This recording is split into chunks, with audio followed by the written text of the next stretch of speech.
the Uncommitted Movement, you've been a harsh critic of them from the beginning. I think you called it out from the beginning. You called it correctly from their sit-in protests, which I watched in person.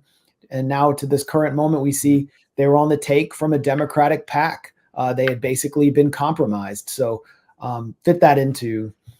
Yeah, it's disappointing, but not surprising. I mean, this story that Middle East Eye broke about the Uncommitted Movement taking $400,000, more than $400,000 from a Democratic aligned PAC that forbids recipients of its funds from endorsing anyone but Democratic candidates. I mean, my first question is, what do you do with $400,000? Like, if you're supposedly, what are they doing with that money? And they put out salaries. I mean, that, which to me is crazy, that kind of money is going to a so-called grassroots movement to do what? And then they put out this statement, which is so disingenuous, where it says, I'll just read the first sentence. They say, today, Middle East Eye, they put this out yesterday. Today, Middle East Eye ran a story about support Uncommitted received from the Movement Voter Project. The story contains unfounded and absurd claims suggesting that Uncommitted made a secret agreement with the Democratic Party to not endorse a third-party candidate in the general election. That is just so disingenuous, because that is not what the Middle East Eye story says at all. It doesn't say that they made a secret agreement. What it says, and what the Uncommitted Movement has not disputed, is that they took $400,000 from a PAC that forbids its funding recipients from endorsing third-party candidates. And in fact, the Uncommitted Movement refused to endorse a third-party candidate. And according to some disaffected and disgruntled staffers or volunteers, this explains why they didn't endorse a third-party candidate. It doesn't say anything about a secret agreement. So again, it just, to me, it shows the disingenuousness and how this was really all, in a way, it may have started off as something sincere. I don't know. I had some doubts, and other people had doubts from the beginning, but it certainly turned into sort of another sheepdogging operation for the Democratic Party. But it's interesting to me, the strength of feeling among Palestinian Americans, Arab Americans, Muslim Americans who are not having it. They're just saying enough is enough. And I'm sure some will vote Democrat. Some are even saying they'll vote Republican. But I think a lot are going to vote third party or stay home. Okay. That seems to be what's happening. That does seem to be what's taking place.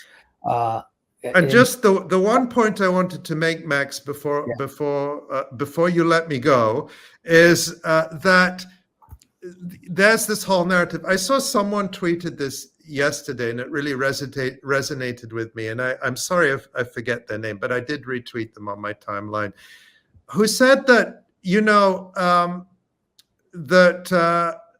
and this is true, you see this, they're getting ready to blame Arab Americans and Muslim Americans and black men. There's this whole disgusting discourse, Barack Obama going out as usual and trashing and scolding and blaming black men. They're getting ready, if Kamala loses, to blame all the most marginalized people for her loss.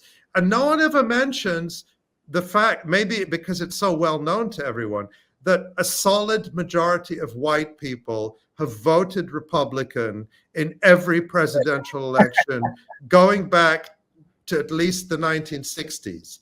And that remains true. The majority of white people vote for Donald Trump. But somehow it's Arab Americans and Muslim Americans and black men who are supposedly too misogynist to vote for a black woman who are to blame for Kamala's difficulties. Having said that, if she loses, and if Michigan or other places where Arab and Muslim Americans played a decisive role in that, I'm going to say great. And I'm going to wear that proudly and say, that's what happens when you do genocide to us. The tens of millions of dollars of AIPAC money to Democratic candidates and Democratic committees and Zionist money and Haim Saban money couldn't save you. And Arab Americans and Muslim Americans took you down. And that'll be something to be proud of, because that would be an historic moment of accountability, rare moment of accountability in this country if it happens. Could not have said it better, which is, I guess, why I invited you on. And we should definitely have you back for a wrap up after the election. I definitely don't want to cut you off, but I want to be out of here by 11, just for my own. Because I run low on energy eventually.